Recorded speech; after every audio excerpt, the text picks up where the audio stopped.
malam, selamat datang di podcast Saksi, suara aksi dan advokasi. Perkenalkan saya Firda dan sebelah saya Karisma.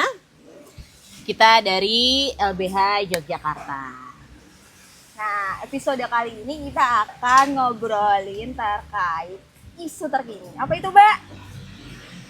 Kita ngomongin Hari Anti Kekerasan Terhadap Perempuan.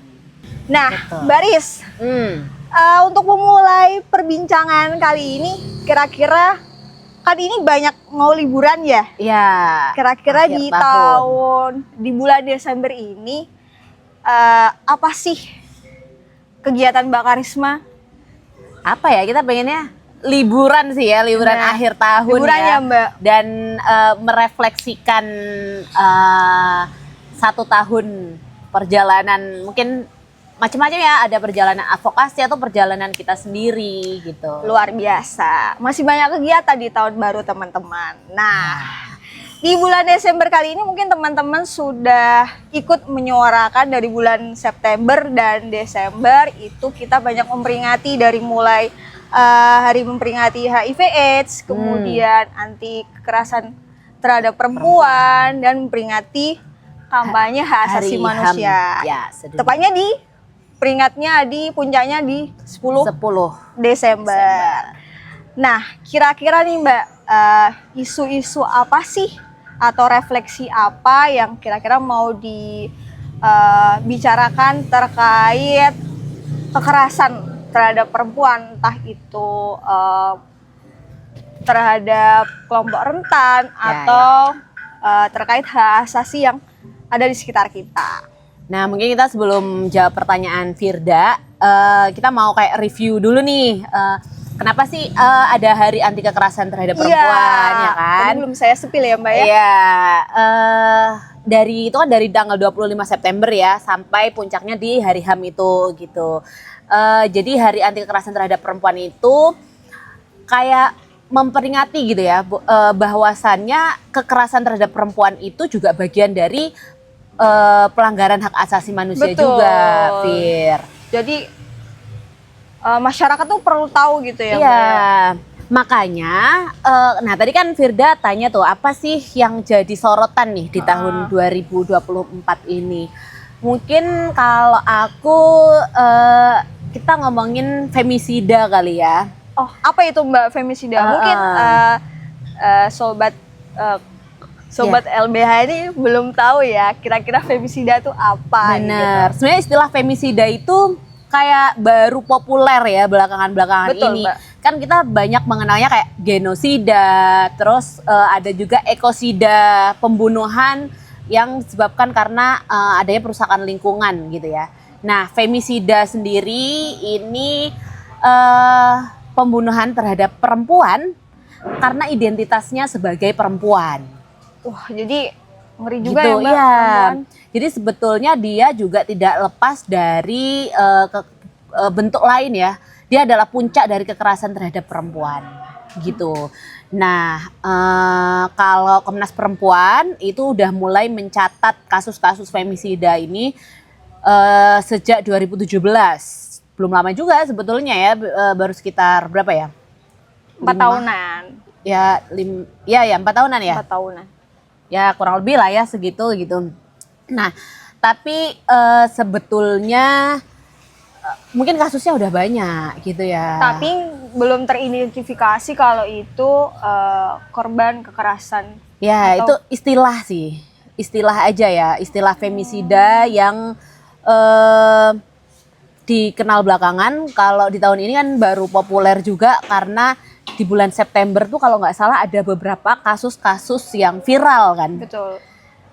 Ada apa aja tuh? Ada yang korban pembunuhan dari mulai kasusnya Vina. Ya, terus penjual gorengan. Yang dari Padang. Betul, yang di warkosa banyak orang. Dan mungkin beberapa kasus-kasus lain ya. Setiap hari kayaknya perempuan tuh selalu dikhawatirkan ada ancaman pembunuhan ya. Betul. Mbak. Nah, kira-kira mengidentifikasi bahwa itu fenomena femisida atau kekerasan femisida itu identiknya apa sih Mbak? Kan benar. kadang di aparat penegak hukum itu kayak itu sama kayak korban pembunuhan biasa, Benar, penggunaan hukumnya juga disamakan. Nah, kira-kira tuh apa sih spesifikasi femisida itu gitu? Emang kalau di dalam hukum pidana memang belum ada ya sampai sekarang yang mengatur tentang pembunuhan terhadap perempuan gitu ya, kecuali di dalam undang-undang penghapusan kekerasan dalam rumah tangga. Tapi itu konteksnya di dalam rumah tangga ya gitu. Tapi kan kasus femisida itu juga beragam gitu. Dan tadi kalau kamu tanya apa sih gimana cara mengidentifikasi bahwa kasus ini femisida atau bukan. Nah, ya itu tadi karena ada alasan pembunuhannya itu, motif pembunuhannya itu. Oh, ada motifnya. Ya, mengapa misalnya dia membunuh? Ya, kenapa dia dibunuh gitu? Ya karena misalnya karena dia perempuan. Kayak yang kasus salah satu kasus itu kan dia ada pemerkosaannya terlebih dahulu. Oh, Kemudian, jadi korban femisida itu kebanyakan bisa dikategorikan dari hubungan romantisme atau memang bisa dilakukan atau berpotensi mungkin di rumah tangga atau kekerasan terhadap rumah tangga gitu. betul. Sih nggak, Mbak? Karena dia sebetulnya adalah puncak ya dari bentuk kekerasan terhadap perempuan. Betul. Nah, kalau kita tahu kan kekerasan terhadap perempuan tuh ada kekerasan fisik, kekerasan psikis, ada kekerasan ekonomi, verbal dan lain-lain. Nah, puncaknya itu pembunuhan itu. Jadi ada faktor di mana ada ini kan masih budaya patriarki ya. Jadi Ya, kita ada selalu dihantui oleh budaya patriarki. ada perasaan terluka dari si pelaku itu karena jiwa gitu ya, patriarkisnya Mbak, itu udah terluka sehingga dia membalaskan dendamnya dengan melakukan pembunuhan. Oh iya, Seperti saya itu. jadi inget juga di LBH Yogyakarta juga mengadvokasi salah satu korban femisida. Nah, Benar. mungkin itu juga bisa diceritakan, Mbak, kira-kira Benar, apa benar. sih kesulitannya gitu Betul. mengadvokasi korban femisida. Jadi kita menangani salah satu kasus femisida juga kebetulan. Kenapa kita akhirnya tadi aku mengangkat ini karena pertama itu isu viral dan kita LBH Yogyakarta juga menangani juga. Jadi kasus femisida itu kalau yang kita tangani dia ada pembunuhan yang dilakukan oleh mantan pacar yang cemburu karena si korban ini dia sudah dekat dengan laki-laki yang lain. Gitu. Ada romansa rasa berarti. Iya, nah memang dari situlah. Nah dari situ sebetulnya awalnya kita nggak ngeh juga kalau ini adalah femisida, tapi kita mendampingi karena itu tadi kita masih menganggap bahwa itu bagian dari kekerasan terhadap perempuan gitu. Tapi setelah kita lihat dampak dari pembunuhan korban ini ternyata ada banyak sekali gitu ya, si korban ini meninggalkan anak yang menjadi tanggung jawabnya betul dia, sekali, Mbak. kemudian Keluarganya keluarga yang juga ditinggalkan. di Itu mana pasti dia shock sebagai luar biasa. betul sebagai tulang punggung Ya, betul. utama oleh keluarga gitu ya. Itu sih dan ketika kita Mungkin berhadapan dengan aparat penegak hukumnya gimana, Mbak? Iya, Kira-kira iya. ada struggle tersendiri nggak nah itu sih ketika mengadvokasi gitu? kita kemarin mengajukan restitusi. Restitusi itu kan semacam biaya ganti rugi Betul. yang kita minta terhadap pelaku. Gitu. Itu, nah restitusi sendiri kan kadang seringkali kayak formalitas gitu loh, Mbak. Nah kira-kira tuh gimana, Mbak? Maksudnya Ya. mendorong lebih restitusinya tuh bisa diberikan buat korban dan keluarganya. Ya, sebetulnya adanya restitusi itu kan dia diatur ya di Undang-Undang Perlindungan Saksi dan Korban dan itu sudah cukup progresif.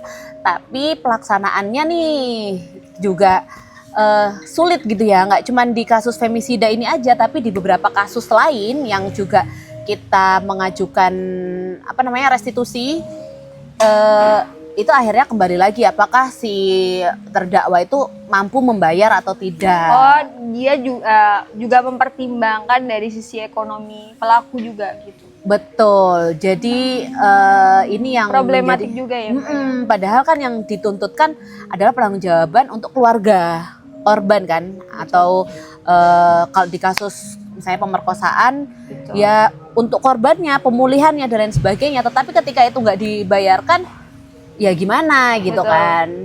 Nah, tadi udah ngobrolin terkait struggle-nya restitusi nih Mbak. Nah, kira-kira penegak hukumnya sendiri itu juga dari pandangan Mbak Risma tuh punya struggle terkait penegakan hukumnya nggak sih Mbak? Mungkin dari LPSK dan dari jaksanya sendiri itu gimana Mbak selama Mbak Karisma mengadvokasi kasus femisida di Yogyakarta?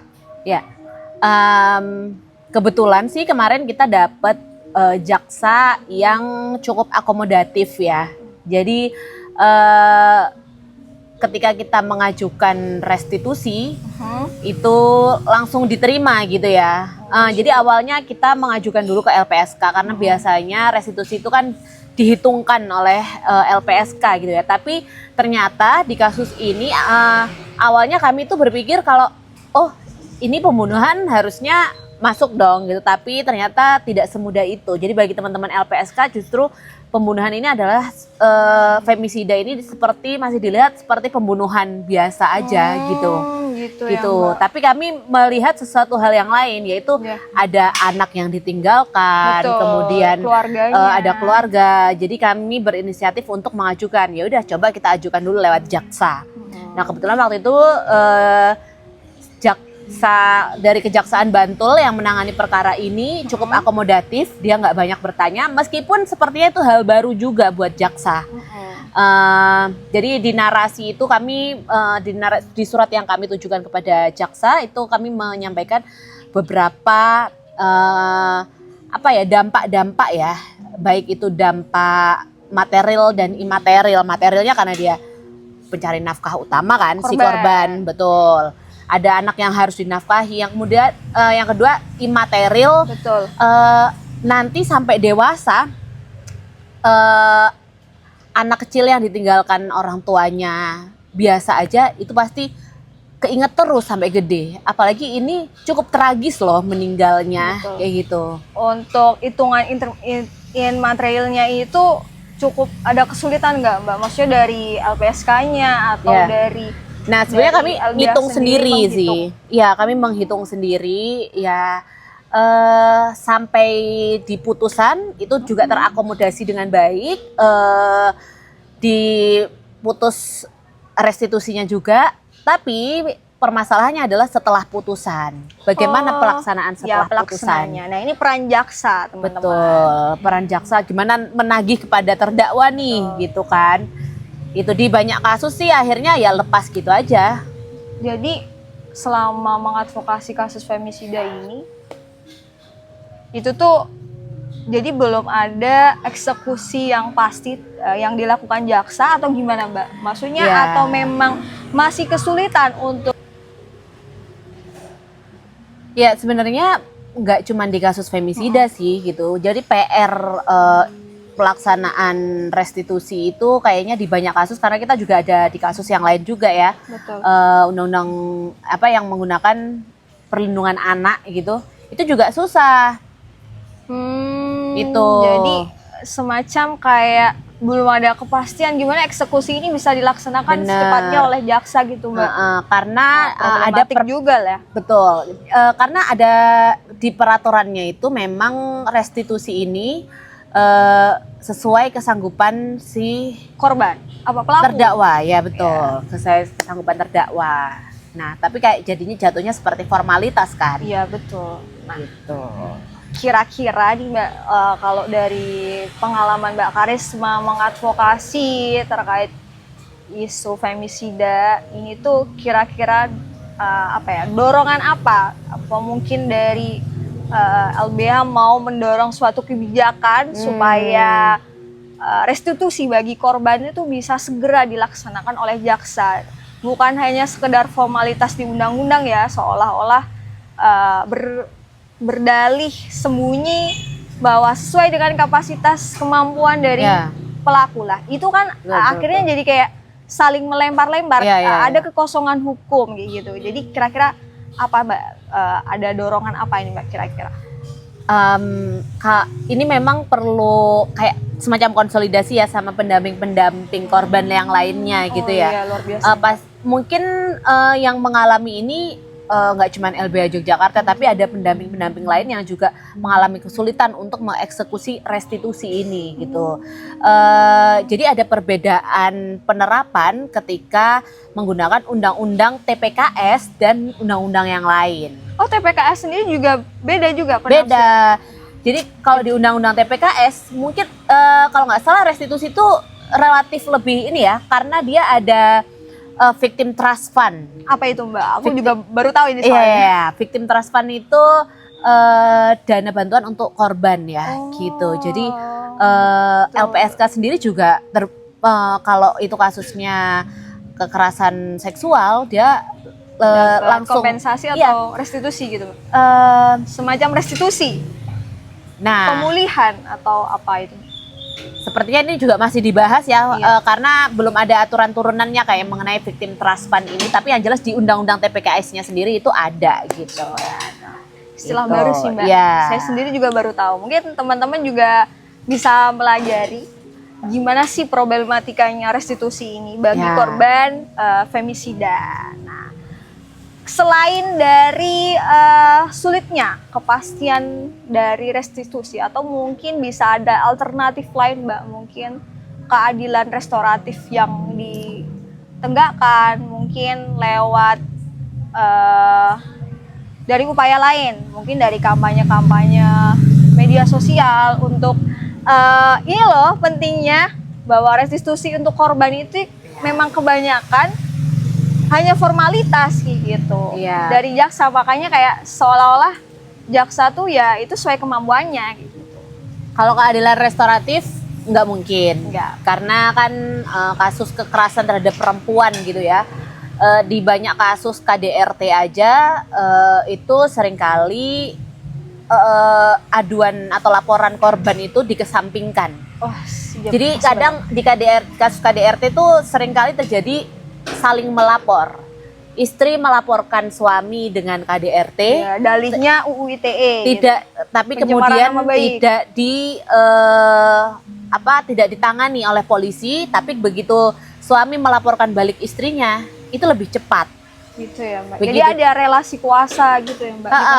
Itu di beberapa kasus itu kan berarti diskriminatif juga tuh, karena ketika perempuan yang melaporkan seperti tidak dipercaya dalam tanda kutip, sehingga dikesampingkan gitu laporannya, didahulukan laporan suami gitu. Jadi kayak femisida tuh kan kayak puncak dari kekerasan terhadap perempuan gitu ya. Bahkan KDRT, kekerasan seksual aja kan masih sulit gitu. Betul. Untuk mendapatkan keadilan gitu. Ngomongin femisida ya belum banyak yang aware di tingkat penegak hukum pun sepertinya belum banyak yang Padahal aware. ini udah jadi urgensitas. Jadi urgensinya femisida itu dari data Komnas Perempuan juga menunjukkan dari rentang periode tahun 2023 hingga 2004 itu mengatakan bahwa ada kenaikan yang cukup signifikan terhadap pembunuhan perempuan. Benar.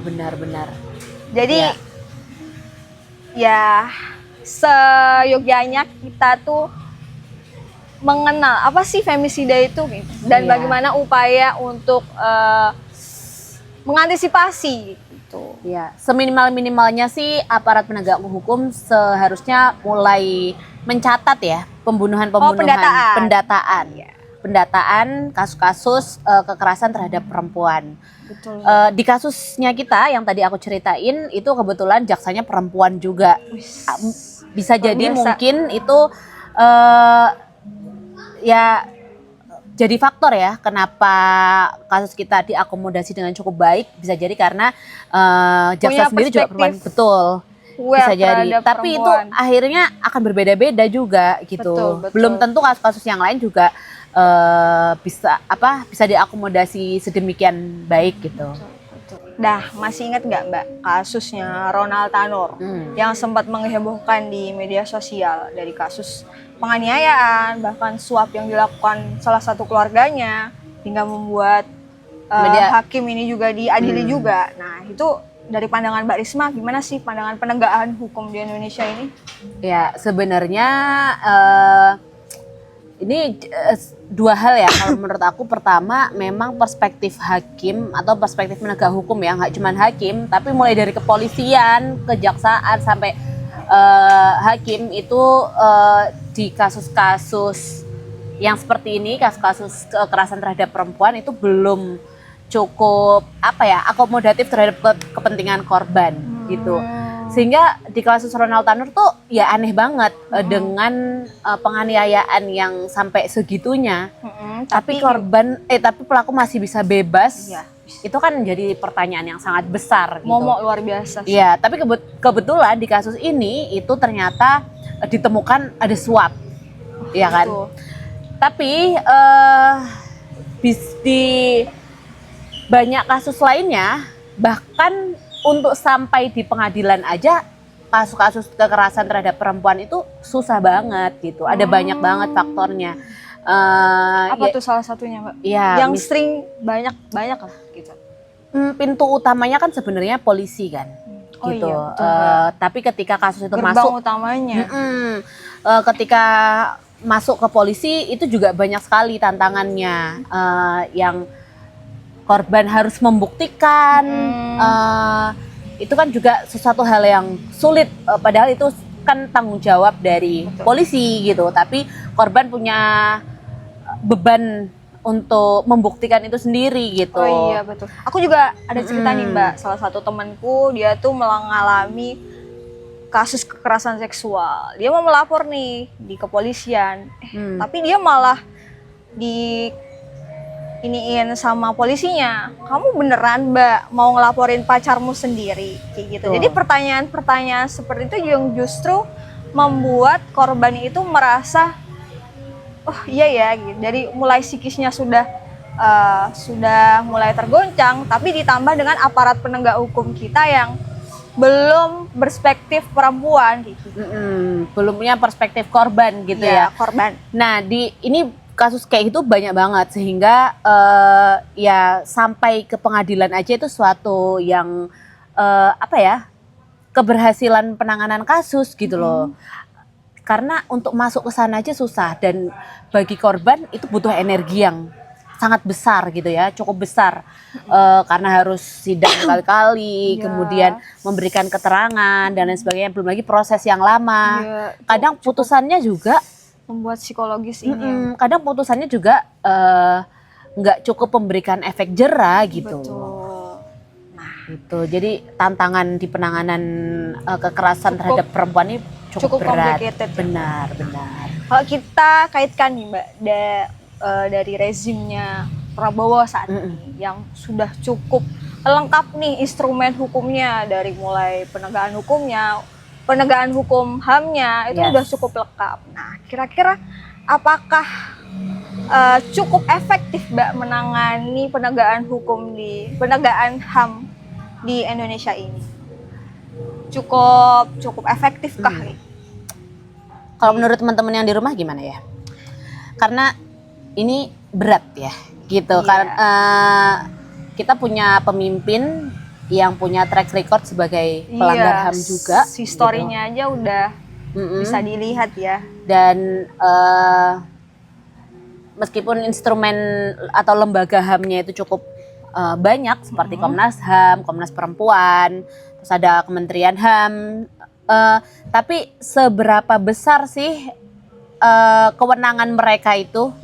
Komnas HAM kewenangan tertingginya apa? Paling memberikan rekomendasi kan? Oh, cukup rekomendasi aja? Ya, memberikan rekomendasi kepada penegakan hukum gitu. Tapi ya apa gitu? Itu masih sangat, itu apa ya? Bahkan dia tidak bisa memutuskan kasus pelanggaran HAM yang dulu ini bagaimana dia harus diadili dan lain sebagainya, itu kan bukan menjadi kewenangan Komnas HAM kan. Itu kan ada pengadilan HAM-nya sendiri gitu ya. Itu bahkan kasus-kasus pelanggaran HAM masa lalu aja belum terselesaikan. Ya itu salah satu pelaku pelanggaran ini menjadi pemimpin negara kita saat ini gitu. Nah, itulah wajah pemimpin kita. Nah, kira-kira nih Mbak, dari pemimpin kita yang sebagai pelaku dari kekerasan hak asasi manusia ini sendiri, kira-kira apa sih Mbak yang perlu kita refleksi kita untuk terus kita suarakan bahwa hak asasi manusia itu cukup penting untuk disuarakan. Nah, Ya, kira-kira apa aja Mbak? mungkin kita nggak bisa selalu mengandalkan peran negara ya, meskipun negara sebagai Seringnya melupakan penanggung kita. Iya, meskipun dia sebagai penanggung jawab ya terhadap pemenuhan hak-hak asasi manusia gitu. Tetapi melihat banyaknya rangkaian di 10 tahun terakhir, itu juga kasus-kasus HAM meningkat gitu ya. Dan pelanggaran HAM masa lalu tidak ditindak juga. Kita ya masa depan HAM kita bisa dibilang agak cukup suram ya. Cukup mengerikan. Cukup mengerikan gitu. Tapi kita harus saling menguatkan sesama korban. Kita juga para pendamping menguatkan pendamping-pendamping, karena sekarang itu yang disasar juga pendamping-pendamping nih kan. Banyak pelemahan terhadap para pembela-pembela HAM, pendamping-pendamping korban. Mengalami pengancaman. Betul. Kriminalisasi Itu sering terjadi. banyak sekali gitu dalam rezim sebelumnya. Kriminalisasi terhadap pembela HAM Jangan sampai sangat kita tinggi gitu. ngobrolin podcast ini juga kita abis ini hilang ya Mbak ya. Waduh. Wah, bentuk kriminalisasi berat nih. Wah, Gitu. jangan sampai teman-teman yang menjadi saksinya kita nih. Ya, untuk menutup obrolan sore hari ini, Firda mau minta pendapatnya Mbak Karisma. Kira-kira upaya apa sih Mbak untuk merefleksikan penegakan hukum di Indonesia ini kan? Untuk ke depan ya. Iya, mengingat kayak kasus femisida itu masih awam di masyarakat. Nah, kira-kira tuh bagaimana upaya kita ke depannya agar femisida itu mendapatkan keadilan, bahkan bukan keadilan aja, kepastian terhadap korban ini gitu. Jadi bukan hanya sebagai formalitas ada di dalam undang-undang, tapi bagaimana pengawasan dari penerapan undang-undangnya itu sendiri bagi korban femisida. Nah, itu gimana Mbak kira-kira upaya ke depannya gitu, pandangan dari Mbak Karisma? Mungkin memang masih banyak ya PR negara untuk penanganan dan penegakan femisida ke depan, baik itu secara substantif dalam peraturan perundang-undangan, kemudian juga dari struktur hukum, dari perspektif para penegak hukum tentang ini ya, Mbak, ya. Itu juga menjadi sangat penting, karena itu tadi kan femisida ini salah satu dari kekerasan terhadap perempuan aja. Ada banyak banget kasus kekerasan terhadap perempuan yang juga masih masih menjadi PR gitu di berbagai lini penegakan hukum gitu ya, gitu, baik di kepolisian, kejaksaan maupun di pengadilan gitu kan. Nah,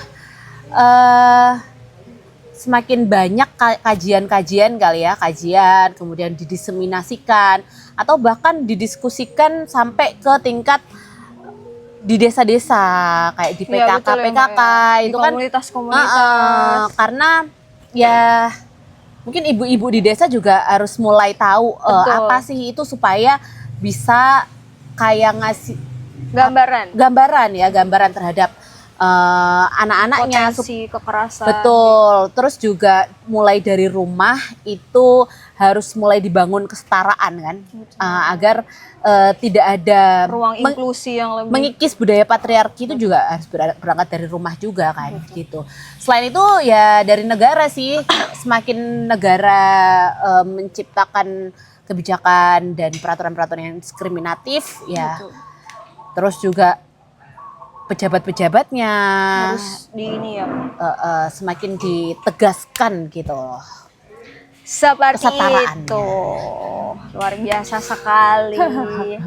Nah, kira-kira Oke. ada conclusion nggak Mbak untuk memperingati hari masih di hari HAKTP ya. anti kekerasan terhadap perempuan? Mungkin Betul. kita punya hashtag Oke. untuk melawan dan ikut menyuarakan. Oke. Hapus femisida dan adili femisida. Oke, bisa satu kali lagi Mbak? Oke. Sama aku ya Mbak. Hapus femisida dan adili femisida. Oke, terima kasih untuk season kali ini. Terima kasih untuk teman-teman.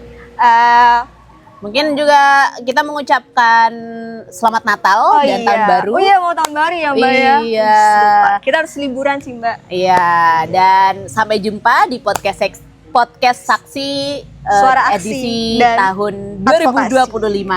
Oke, terima kasih.